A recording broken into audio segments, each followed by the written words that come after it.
looks like we're live. Some people are starting to come in.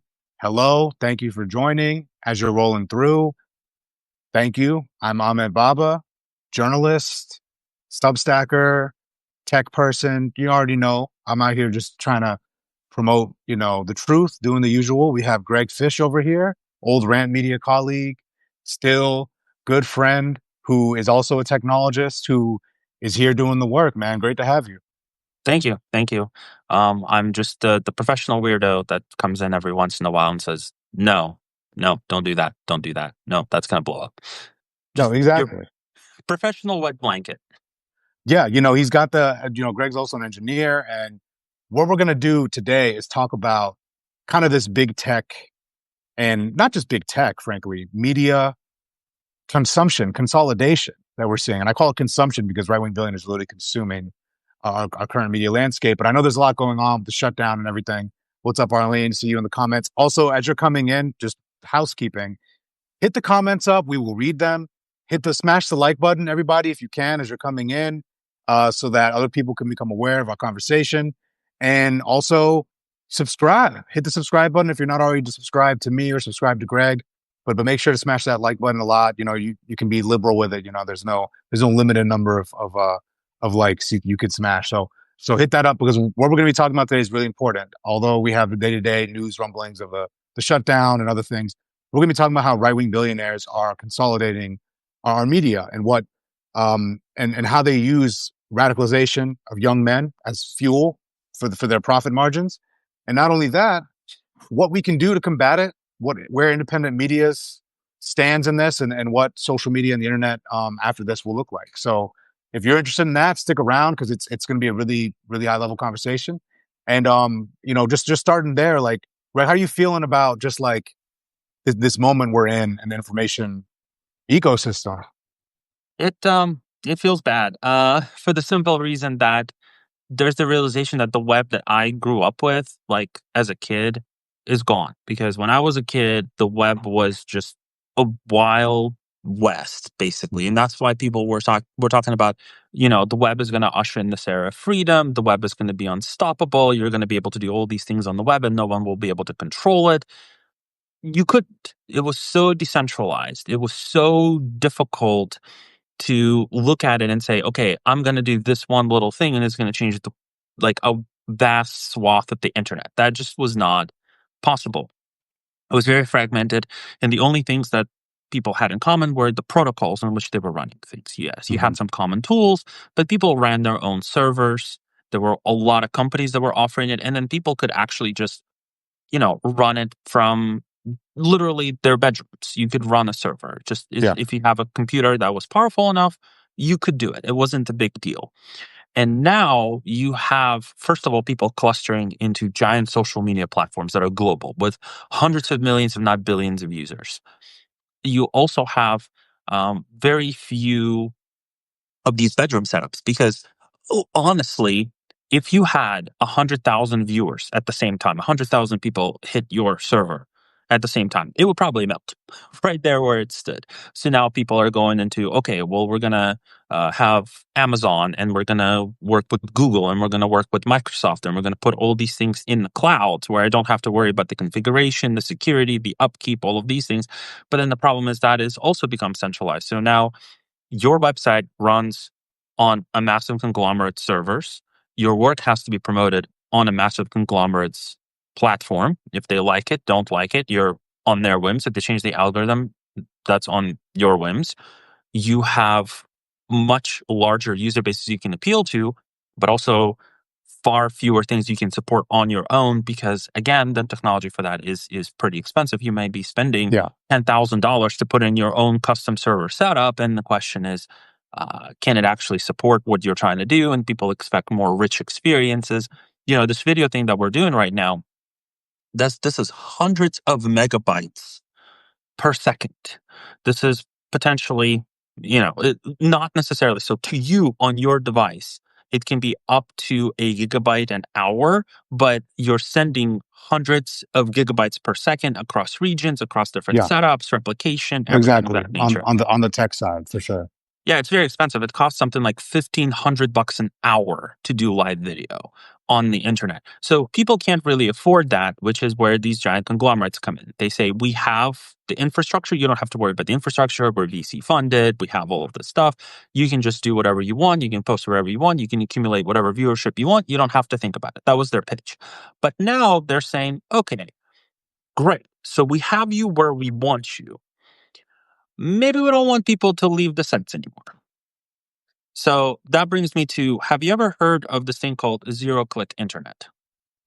No, not well, I've heard of it, but I want to get to that in a split second. I just want to truncate everything so we Yeah, can of kind of course. like we can kind of like walk through it because you just threw a lot out there that I think we got to like take a pause on so people can digest. Because what you outlined was important, right? Just that history of where we went, how we got here, right? Yeah. Like there was this decentralization in technology, right? There was servers, people had servers on prem is what it was called. It was literally you house your own server where you'd Mhm. run, your internet connections. And now we have this consolidation in cloud computing, consolidation in social media, and consolidation in regular media, which at the top we talked about, these companies now, right wing leaning companies that are buying up these organizations, these top six, now five, because Skydance and Paramount have combined. We're going to get to that in a little bit here in a moment to talk about Ellison. So if you guys are interested in that, we're going to get to that in a moment. But on that tech side of just this consolidation, I think that was an important background for people that not only is the media itself being purchased up, there is a centralization and consolidation with tech as well and social media. And then as these people have accumulated power, they want to turn the dial up and down on what we saw this most overtly with Musk, more subtly with Zuck before he became more overt himself, right? So yeah, we'll take it bit by bit. And also as you're coming in, hit the like button, jump in the comments, subscribe. We're independent media. Paid subscriptions also are a big help as well. But yeah, Greg, let's take it bit by bit and break it all down for Mhm. folks. So you're talking about zero click internet, right? Yes. So, like you said, we began very decentralized. We ended up very consolidated. And the reason really why was not, it was convenience. It's not, there wasn't any other agenda than we want to get in on the ground floor of this and providing this content and monetizing this content because Mm-hmm. we can offer infrastructure that your average person can't. And also, well, average people will now have a voice that they don't. And that was kind of the hope that, if traditional media ends up being overly consolidated, which it was pretty consolidated, by probably early 90s, you still had very few companies out there and they were rapidly cannibalizing each other as they're continuing to do so. So the thought was, okay, well, this whole mainstream media thing is going to go away and people will just go to the internet. And that's not what's happening because there's a similar effort on the internet. So you have five companies in the trench code in the mainstream media, you have five companies in the trench code on the internet. And Yeah. it's actually the same five companies, or at least they're very, very closely aligned. And the zero click internet thing is, again, this is something that started off as, we want to make sure that people don't post malicious links. So it's like, okay, well, if we don't know what the site is, we can do a little wording like, hey, you're going somewhere and we don't know what it is. And there were a lot of spam links, especially in the early days of social media. People would just post spam and traps and things of that everywhere. So the question was, how are you going to fight this? Mm-hmm. How are you going to challenge this in some way, shape, or form so actually have a good experience? And so there were all sorts of measures meant to deprioritize certain links, accounts Mm-hmm. that post a lot of links that they didn't necessarily like or were from questionable provenance. But you see, there's that infrastructure there that you have it set up for good, and then someone comes in and says, "Okay, but what if we just didn't want them to leave our platform ever?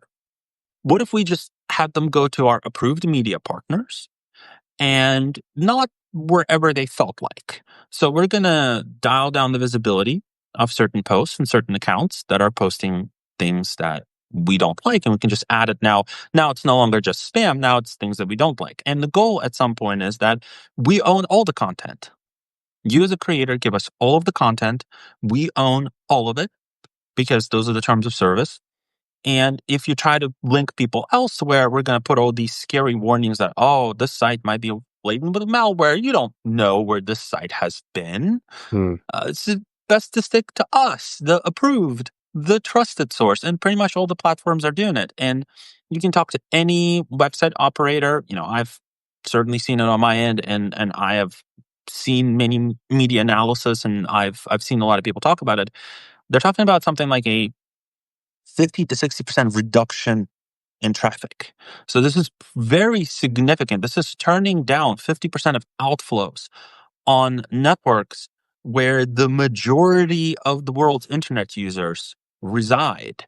So that's zero click internet. And that becomes very dangerous because now you have this very tightly Yes. controlled All right. information space, That, very similar to mainstream cable TV. Now it's everyone who doesn't say what you like or what you approve of or what the companies are okay with tolerating and promoting. Now that person is a weird crackpot. It's just a random site somewhere. And the platform is the way and the truth and the light.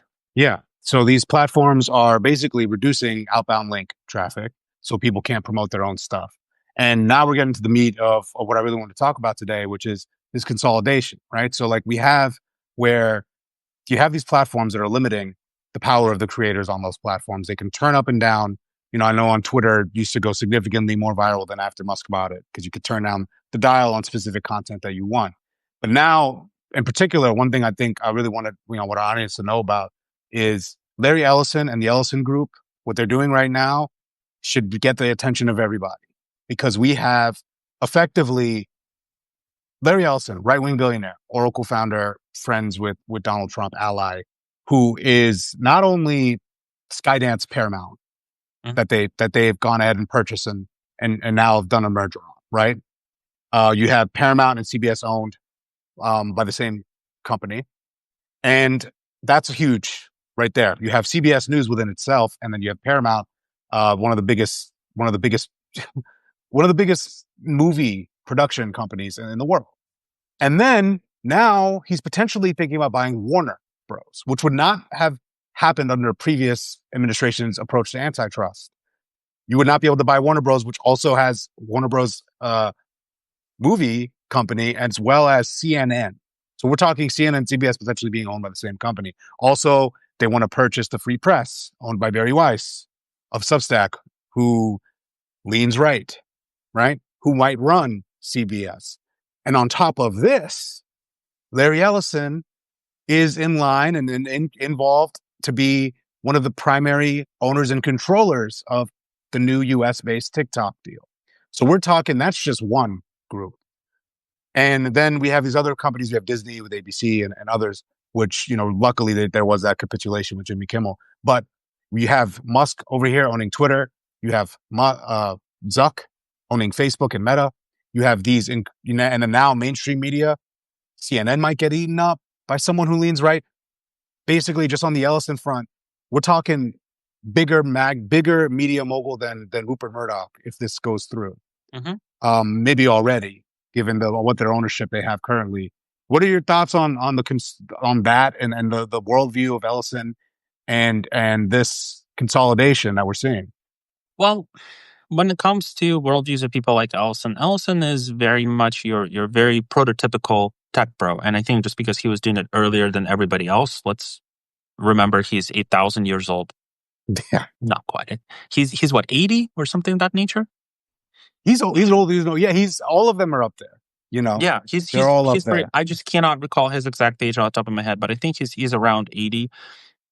And he was one of the first. Remember in our last live, we talked about how all these tech bros are like really into cyberpunk dystopias. Hmm. Well, he was one of the original people who was very much like Japan is going to eat our lunch, and that's why his compound in the Bay Area looks like he basically borrowed a feudal Japanese mansion and just copied it over to California. Yeah. And this whole 996 culture that they're pushing right now from China, 9 a.m. to 9 p.m. 6 days a week. That's also borrowed from the idea that Japan was doing so well economically because they were just working hard. Mhm. So again, he's borrowing all of these ideas that were very popular during the 80s, and he's kind of continuing to run with them because in his mind, like, why shouldn't he own these things? Because he can. So I don't read a lot of business books. I feel like most of them are garbage, but there is a couple of good ones, and this is one of them. It's called Executive Warfare by the former head of a major financial insurance company. And the reason why I brought this out is because he has a line in it that I think is very good, which is that in the United States, the closest thing you can get to royalty, the closest thing you can get to aristocracy, because of the way that our culture worships individuality and business and tries to make the lone man who does everything myth a reality, or at least perceived as the reality, is to become a business executive. So a lot of these business executives are looking at themselves as very much like aristocracy, almost like, to Mhm. again borrow from Ellison's previous obsessions, almost like shoguns. And they can rule these things. They can come in and they deserve to own these things because they have the money, and also because they already own these things, why not have them push the worldview that they want? So for example, I have some videos on TikTok basically calling out their behavior, and those videos have hundreds of thousands of views. I don't think they would do nearly as well under a TikTok that is controlled by Ellison, who really wants to get in there. And I know techies will make the joke that Sun, the Oracle, that bought Sun Microsystems and then killed it. And they have a history of buying all of these tools and kind of killing them and not really being very competent. The joke is that instead of R&D, they just spend it on lawyers on trademark suits, Yeah. and which is actually kind of true. But if Ellison himself is personally really interested in all these AI systems that can monitor things and monitor discourse and own TikTok and own the conversation, well, that's a lot easier than trying to uh, change all of these developer tools that require a lot of expertise and billions of lines of codes to be changed and updated over decades. He can do a lot of damage if he really, really wants to. Yeah. Yeah. And there's nobody to stop him because who's going to tell him no? No. He's the Yeah. shogun. Yeah. If you Exactly. don't like it, you can quit. Yeah, that's how it is. And also just on the comments coming in, I saw someone talking about, yes, there are a lot of 80-year-olds saving democracy. Just referring to how we were talking about how, old Ellison is and how long he's been in the game. Yes, there are a lot of older people who are out here doing the work. We appreciate you and we Well, see you. he's the And OG also, dystopia yeah, advocate. yeah, That's really what I that's meant what we by were that. talking about. Just he's the OG dystopia advocate. You guys are not. You're all out here fighting for democracy. Again, hit that like button, subscribe. But yeah, also before I jump on your point, Greg, if you guys have questions about the right wing billionaire ecosystem, the information ecosystem, social media, where things are trending, what you should do, throw them in the chat. I saw someone ask if they should boycott Facebook. You totally can if you'd like. You can also, there's Blue Sky. There's alternatives now to some of these platforms. Blue Sky is more decentralized, so there's also other options there that you can look to. But yeah, you're right. With Ellison there, that's really vital. TikTok is probably the most important social media platform on earth right now. And anyone who owns that algorithm may have a major impact on our discourse. And if they tweak that, they change it. I think we could also see potentially if they go too far, it could backfire like X, where you create the opportunity for a blue sky like version of TikTok where people go and convert, or threads, not owned by Zuckerberg, but like a different place where you can go to post. And there might be TikTok competitors that pop up because right now my TikTok algorithm is great. It feeds me things I'm interested in. It feeds me comedy. It feeds me political stuff. It's awesome. But I think we'll see. Maybe Larry will be smart enough to not mess with it too much if he cares about profit and keep it the same, or he'll do what Trump wants him to do, which is to tweak it for his right wing ideologues' benefit. So we're just gonna have to see how that plays out. But on that note, social media itself, one of the engines of this is the radicalization of young men. And something we wanted to talk about after these recent shootings, where it's not just like, there's a lot of focus on left wing, right wing violence. I've talked about that, and the data indicates, of course, more right wing violence than left wing violence. But the real problem, I think, at the core is young men, incel culture, uh, this radicalization that we see online that is the engine for something like Twitter and what could be a TikTok under Ellison. And when you're Greg, when you're looking at this ecosystem here, that's something that concerns you a lot, right? You could see it being further accelerated. Yeah. So when it comes to the very nihilistic people, and most of them are young men at this point. I would say it could change. Actually used to be older people. It used to be Gen X that were becoming very radicalized through the internet, Hmm. and now it's very much flipped to Gen Z and younger because they're marinating in that ecosystem where Gen X they already had. This was more like an outlet for them, and they could Yeah. form their own echo chambers. Now, basically from birth you have younger people delivered into these echo chambers where their views can be shaped. But the biggest thing about that is that, and I did do a video on this, shameless plug, that a lot of these young men are not really explicitly right wing versus left wing. Now I'm going to clarify there's a very important thing there. They're more nihilists. Yeah. They are very much their philosophy is everything sucks, burn it down. Yeah. That's it. And it tends to align more with right wing accelerationism that we see on the more like fascist side of Hmm. politics. But they're not explicitly like right wing. They don't Yeah. love Trump. They don't want to vote Republican necessarily. They're not going to vote for Democrats or liberals either. They're very much they want someone who will burn the system down. And if you have someone who's coming in and saying, I want to burn the system down, the system sucks, the system is terrible, like Bernie was, for example, they're like, oh yeah, no, totally. We need to burn the system down. So Bernie says burn the system down. Nick Fuentes says burn the system down. They're like, well, I like both these guys because they want to burn the system down, which is what I want to do. And people will say, well, no, this is completely different ends of the spectrum, and Bernie wants this. They don't care. They don't care because when we talk about radicalization, I think there's this old idea of thinking about it, the pre-internet idea of thinking about it. You have a certain ideology, you embrace the tenets of this ideology, you have your 600-page manifesto detailing exactly how you feel about every single little topic under the sun. This is not it. The radicalization that we're dealing today is this very profound moral clarity that people find that this worldview that I have is correct, it's just, it's the only way to make things fair in a very unfair world. And anyone who opposes me or questions me is dumb and evil and either needs to be re educated and shown the light, or they need to have a boot on their neck so they can't interfere with my grand designs. That is it's this very clear black and white thinking. And that thinking does not need to be very nuanced, especially because the consensus is we need to burn the system down. And that's the problem. There's a lot of people talking about, oh, I don't like the system. I hate the system. I don't know how to change the system. I want to burn it all down. And you're marinating in that 24/7. And then you have a industry of people who prey on this radicalization, who talk directly to these groups and who can kind of shift and are very difficult to pin down because, for example, you have someone like Joe Rogan where it's like, okay, well, Joe Rogan is right. Is he though?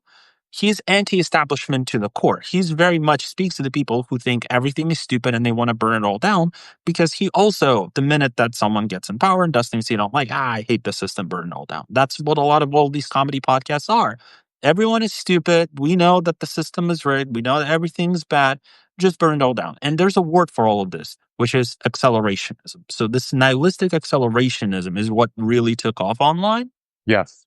And Yeah. if you go around giving it the label right wing, left wing, they support this, they support that, you'll find a lot of inconsistencies. If you just focus on the core of their message, the burn it all down message, you'll have a lot more clarity for that. And they also become a lot more dangerous because you might think these are people who are like, yes, I'm reaching out to these people. These people understand me. These people know me. Well, no, what you did is you reaffirmed their grievances and they're going to say, oh, I have even more of a reason to be nihilistic. They've just approved. They just you think you have this wonderful conversation when you brought them onto your side. No, you didn't. You just reaffirmed their grievance. Yeah. And yeah, that's what we're kind of seeing is that there's not like a consistent ideological framework to apply to each one of these shooters, especially the assassins, the ones who killed Charlie Kirk, the ones who shot at Trump. There's not like a clear ideological framework. We see the one who shot Tyler Robinson, who shot Charlie Kirk. We see him. He effectively he came from a conservative family, Yeah. but then he started to have some left wing ideas. But then he also holds right wing ideas. It's like no, what it is like these are people who are finding nihilistic homes in in online communities, every single instance. They're finding accelerants for their pre-existing cynicism.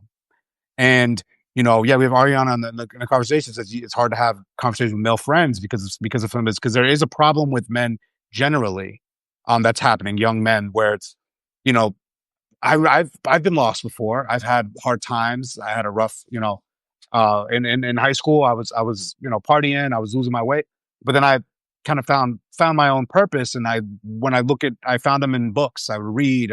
Back then the self help kind of universe was like Napoleon Hill and Think and Grow Rich, and like these books that are don't tell you to hate women, right? Like now the self help.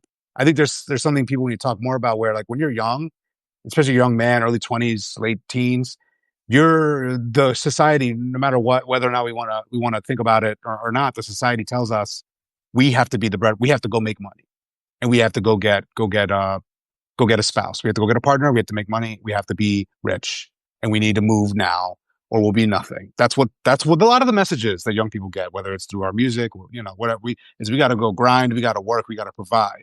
And if you feel like you're behind or you're failing, you seek immediately. I sought when I was in my 20s how I could find my way with my path. And people online now, if I don't know, maybe I would have come across Andrew Tate if I was in my 20s right now. Now, if you go online and you're looking for self help, looking for your path, you're not being sent down recommendations for a book from the 1930s like I was when I was looking for my way, and I found old Andrew Carnegie books and stuff like from there. They're also problematic too, but they didn't tell me to, hey, But woman, for different for reasons, for different very reasons, different reasons. anti-union reasons, stuff like that. But like now, if you're a young man doing a search on YouTube, you're going to be told the path towards success is hating women.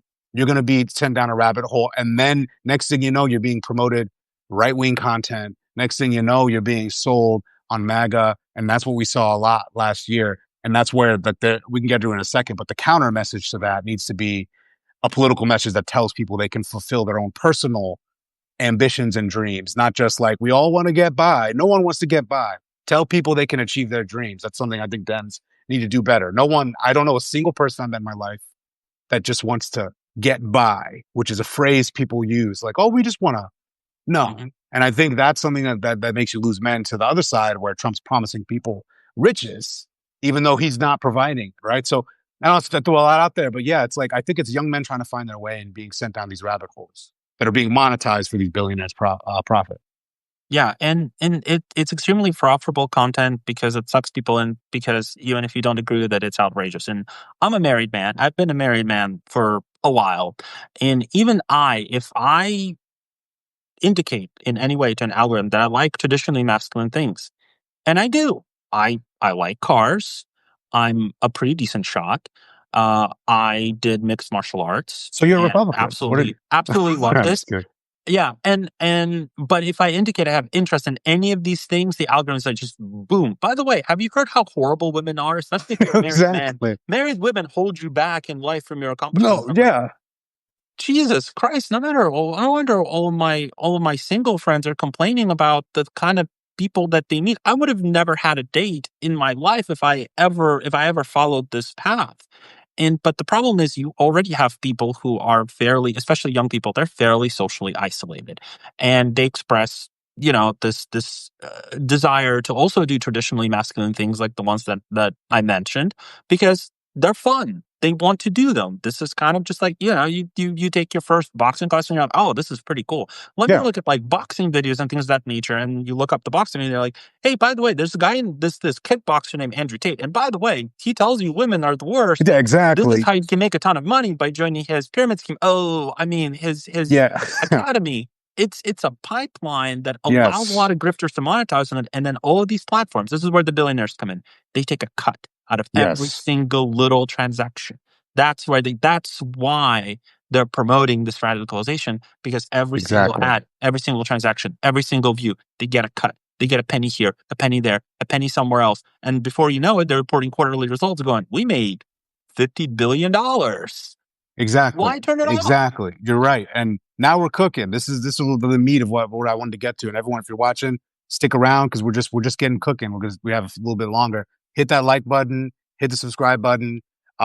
This is the part of conversation you want to tune into. We that is very true. There is that pipeline, and we see it happening, and the right manipulates it, right? So, for example, I was watching. Don't ask me why. I watched a Ben Shapiro movie review of Batman vs Superman in like 2020 during We COVID. all want to watch a Okay, trailer. I watched a review on a movie review of Ben Shapiro while I was cooped up during the pandemic. It was a good review. I think I disagree with all his politics. It was a good movie review. Next thing I know, I'm getting fed, you know, Nick Fuentes content. I'm getting fed, hey, ever thought about being a neo-Nazi? And I'm like, well, no, I think that's a little bit of a jump between Ben Shapiro movie review and this, but that's what happens. And if you're not media literate and you're a young guy and just obviously you take a curiosity in that kind of content, you get sent there. And that's something Democrats or left-leaning or liberals don't do, right? Like we see right-wing leaning people, content creators, creating content not relevant to politics, but using it to pull people in. These comedian podcasts. Joe Rogan's podcast, he used to be a liberal, still kind of is, to be honest, for those who watch it. It's 3 hours of bros in a garage like it's basically you're smoking kush with your friend in a garage in high school. That's what the podcast is. They're talking about ancient aliens. They're talking about they're not just sitting there saying Hail MAGA the whole time like people think. If you actually watch it or listen to it, it's just a bro down, Yeah, right? the clips are maybe 10 minutes of a 3.5 to 4 Yeah. hour show. This is Yes. not all that they discuss. And this is a big thing. You're absolutely right. One of the things that left wing creators spectacularly fail at doing is creating content that can be consumed by people not with necessarily a political lean.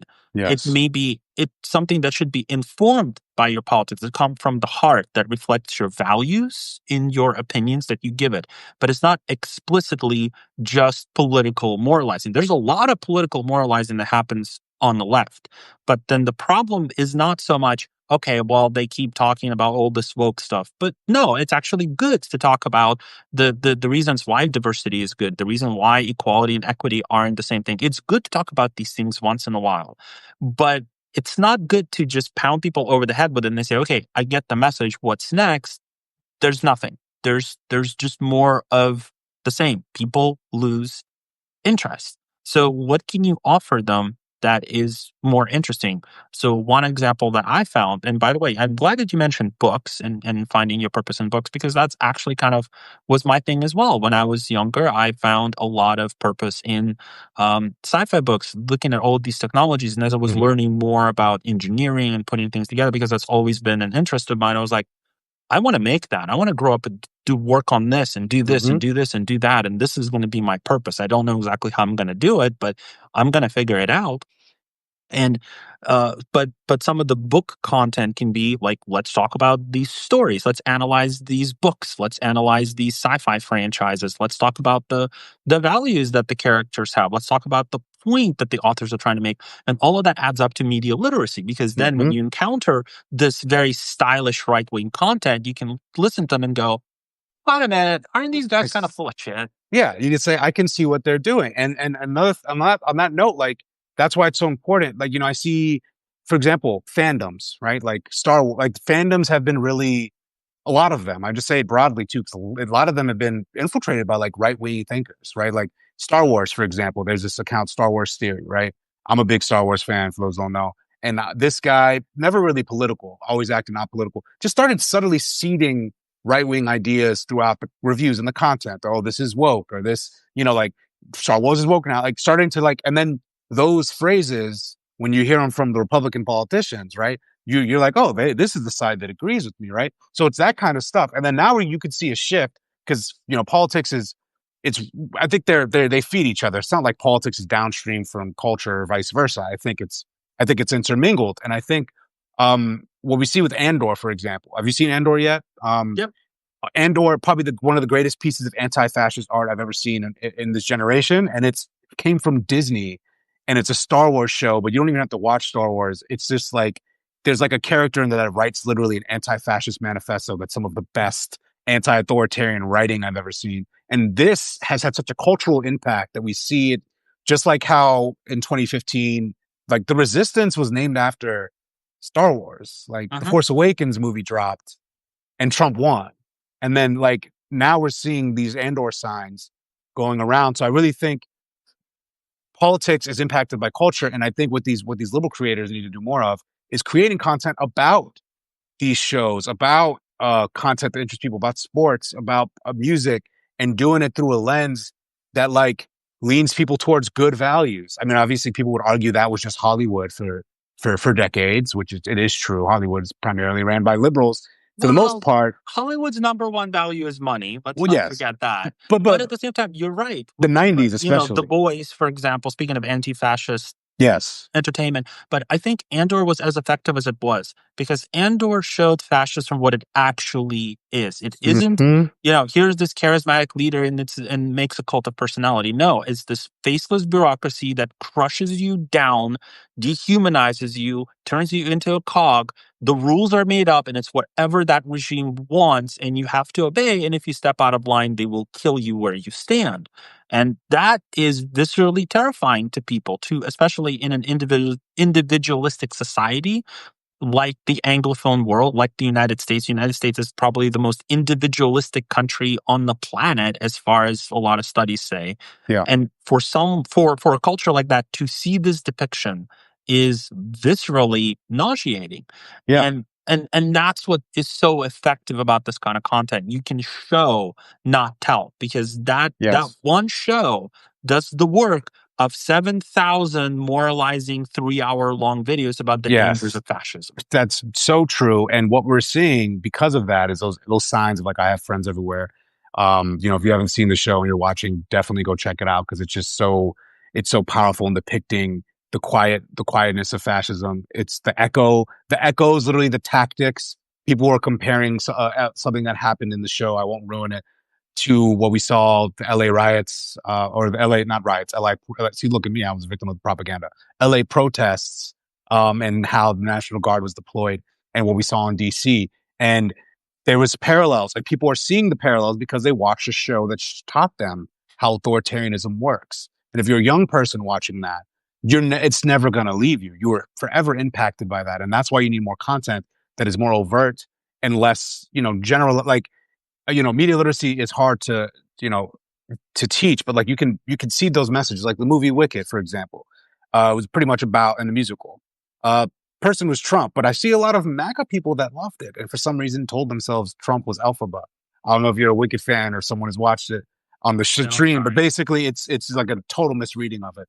But the point is, overall, we need people making content that's just non-political as well as political. We need people out here who are doing things that are people who can connect with young men, speaking this truth. Like there are comedians out there, like for example, Shane Gillis, for some reason, who gets a lot of hate from the left, assuming he's some kind of Republican, even though he's very clearly a liberal and a funny guy. He's made some like off-color jokes, of course, but Homeboy has been on the right side of a lot of issues. He's kind of a less polished Mark Maron, but that's not Yeah, fair because Mark Maron had so many years to evolve his craft. And this yeah, is the other thing that the left really needs to do. They need to forgive trespasses from people are on your who side. have committed who everyone says something stupid. I have said stupid stuff that can be taken out of context. I'm sure I've said stuff that I was like, oh, that was not that great. I should that was actually problematic. I don't stand by You that, said and things I in will this say that I stream, was wrong. frankly, that are cancelable. Yeah, No, exactly. I'm joking. But no, but no, that's the thing. It cannot be about being absolutely right all the time about everything. As long as you come from a right place, from a good place, as long as you believe in in good values and you're willing to take accountability and say, you know what, I did something wrong or I said something wrong and I take accountability for that and I'm sorry about that and that's not going to happen again. This is what I've learned from it. They need to be allowed to move on because if you cannot have redemption without forgiveness. That just doesn't happen. So Yes. eliminating people who are not necessarily perfect allies, but they want to and it's the same thing, you have people saying, oh, these no kings marches or oh, that's very cute. That's baby's first activism. Okay, great. Baby's first activism actually did something. Yeah. They went out and they did more activism than they've done ever before. You should be encouraging that. You should Yeah. be saying, That's yes, go do the activism. Oh, by the way, if you like that, here's some other things you can do. If yes. that works for you, here's a couple other resources that you can access. Exactly. You Yeah. have to develop these things. They're not gonna A revolution in terms of society and culture is not something you order from Timu and that arrives with Yeah. a money back guarantee. It is Yeah. something that you work on over years, over decades. I was born in the Soviet Union. It took my entire childhood to go from this isn't working to we actually need democracy, and then it's taken up to my adulthood. I just turned 41 a couple days ago, and it Oh, took happy up until birthday. then. Thank you. It took up until then to even say, okay, they're still struggling. They're still struggling to get a democracy going. They're in the middle. Ukraine, where I was born, is in the middle of an existential war because they actually want a liberal democracy. After Yeah. my entire life, spending my entire life, and then some before me, fighting for it. So these things happen slowly. Yes. And the only thing you can do is encourage as much as you can from every facet possible for as many people to get involved, and not always in thunderous politics the exact way that you want, with saying the exact things that you want. You want Yes. them to align with your values and you want them to work towards that. Even if it's imperfect, it is still one tiny little step closer to where you need to be. It's a game of millimeters and centimeters that eventually over decades adapt and become lasting progress. Well said, man. Well said. Hit that like button. I see you guys hitting the like button for that. He's hitting Greg, you're spitting fire right now. Hit the like button. Subscribe to Greg. Subscribe to me. Support this journalism, support his work. And on that note, just like kind of we're kind of probably closing up the conversation now, but like I think this is important. Like coalition building is what you're referring to. Make your movement accessible. Make the pro democracy movement accessible. Don't brown nose everybody. You're right. I saw that too when the No Kings protests happened. That people, leftists specifically, which I have some critiques on some of the tactics of the further leftists that kind of brought down Kamala's campaign, frankly, or helped bring it down, is I might get heat for that. I don't really care. I think it's destructive. I think you got to be smart and let people into your coalition. But they were brown nosing about the signs that Mhm. were being held and like, oh, you wear your cute signs. Okay, great. 2 millions of people showed up. 5 million people showed up to protest Donald Trump. Would you prefer they did not? What are you doing to actually further it other than posting online and complaining and acting as if you're some kind of activist just because you're a nihilist? And that's not the way to do it. Build an accessible coalition. Let everybody who wants to come in come in. If they start by wielding signs, fantastic. They'll eventually be knocking doors. They'll eventually be doing the real work. They'll eventually be pushing or supporting independent journalism, which you guys should all do up top. You see that little segue, that plug?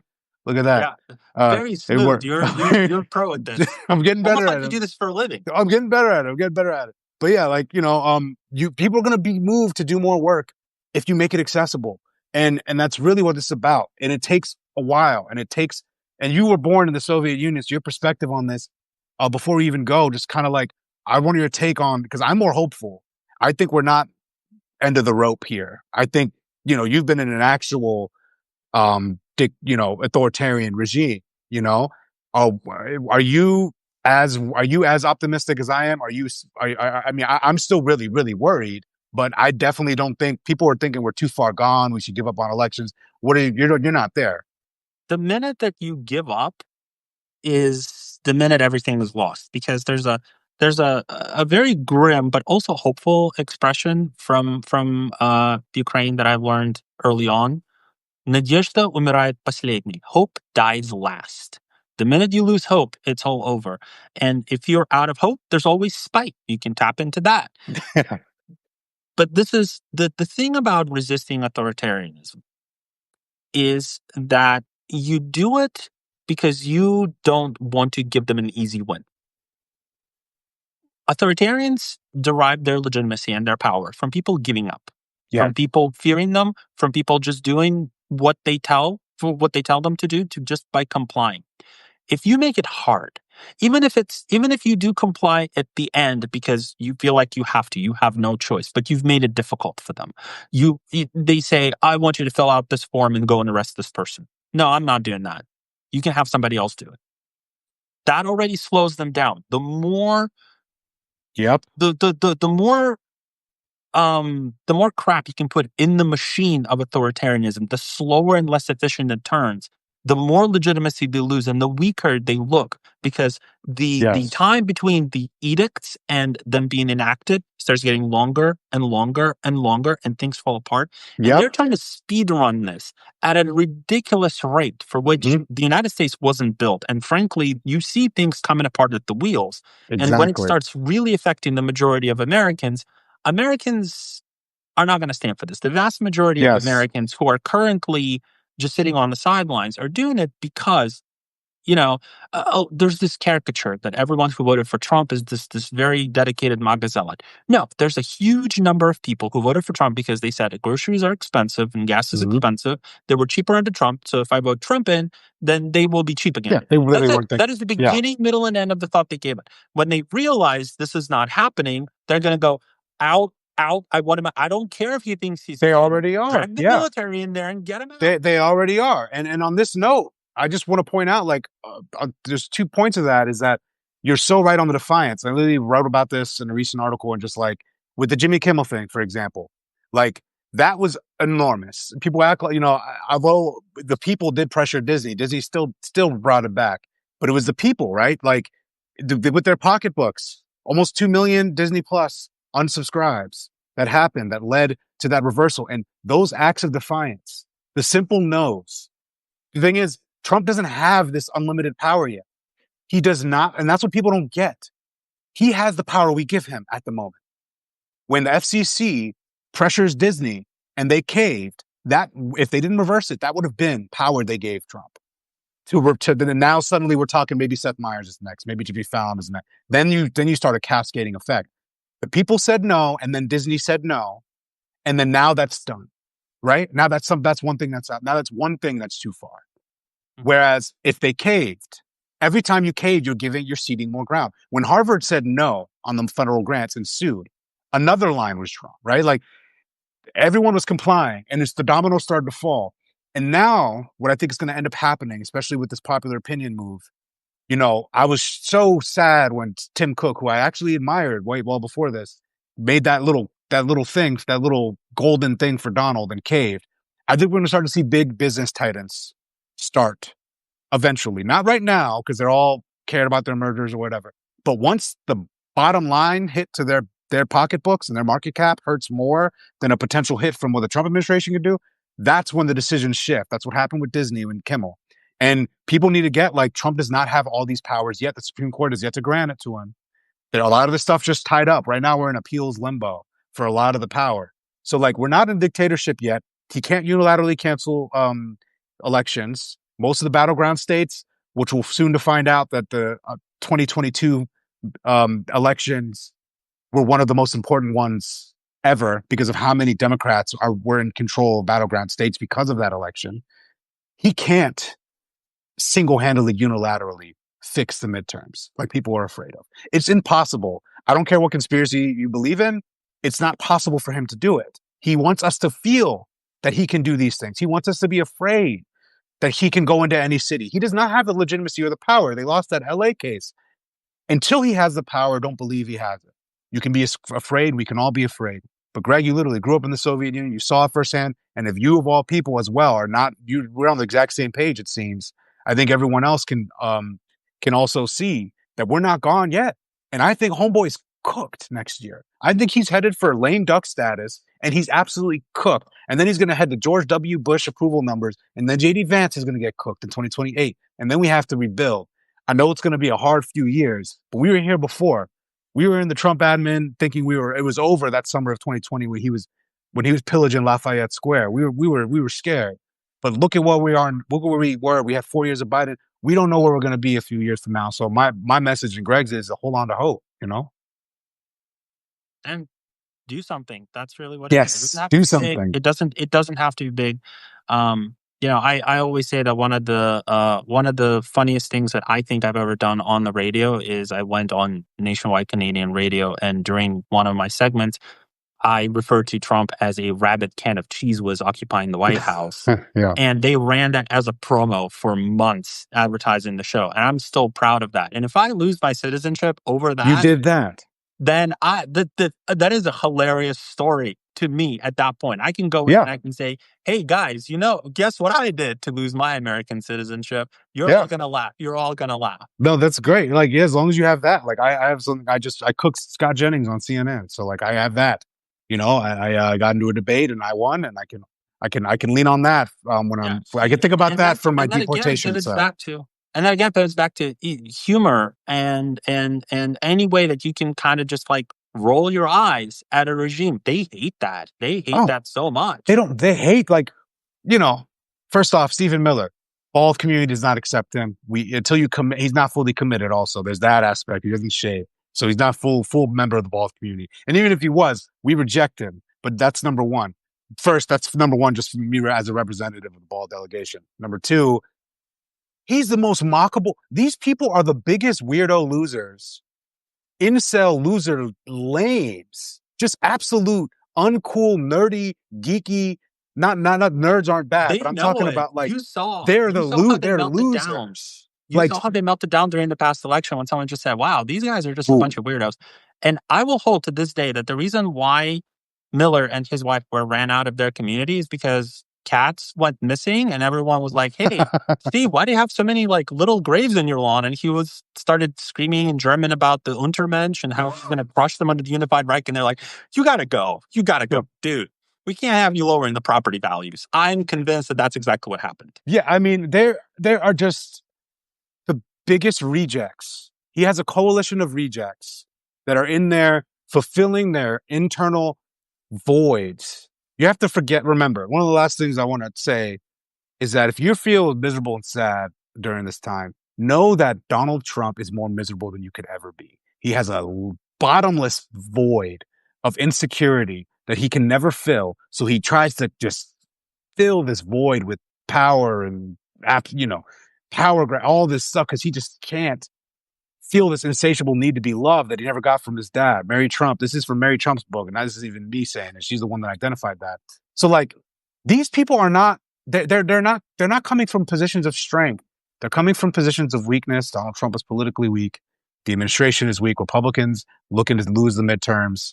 We just have to keep speaking out, not being afraid, and eventually this is going to pass. And I think we'll come out stronger from it. I do. I remember I was writing about that during the first term. People were like, I was naive. Turned out to be true. I mean, we've reversed a little bit here now, but we're going to come back. All right, everybody. So honestly, thank you all for tuning in. Greg, before we go, um, I want you to talk about anything you want to promote, anything you're working on. So actually, I am not just preaching the idea that people need to make content that's not just necessarily political. So obviously, Cyberpunk Survival Guide is where I talk about technology and how it impacts society, from a political standpoint to an extent, but also how it impacts people's quality of life. Because ultimately, my stance is technology should serve us, not the other way around. So that's always been my position. And I try to familiarize people with some of these radical technologies that are coming down the pipeline because I am familiar with them. This is my realm of professional expertise. But one of the things that I have learned and I have seen from my many TikTok and YouTube experiments is that when people want to talk about some of these very advanced things and some of the things that I talked about with cyberpunk dystopias, there was a lot of very interesting suggestions of like, well, what would that actually look like? What do these thought experiments with our cyberpunk future look like? And so I am putting my efforts where my mouth is, and I've teamed up with a fantastic editor from Winnipeg, and we are actually doing a kind of serialized novel about a world where the technological singularity and the cyberpunk dystopia is old news, and now there are people living in this world and fulfilling all of these ambitions of basically nameless oligarchs. And what are their lives like? Hmm. How did things turn out for them? What does that world actually look like?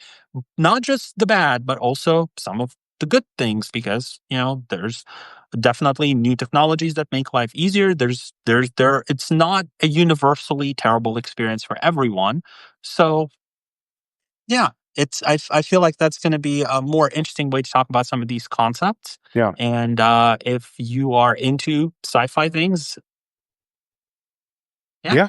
yeah, Subscribe to Greg to get some of that cyberpunk sci-fi, because like, also leading into sci-fi, finding other interests, things that get yourself into a different world is always productive during this time. So yeah, everyone in the comments I see, thank you for your support.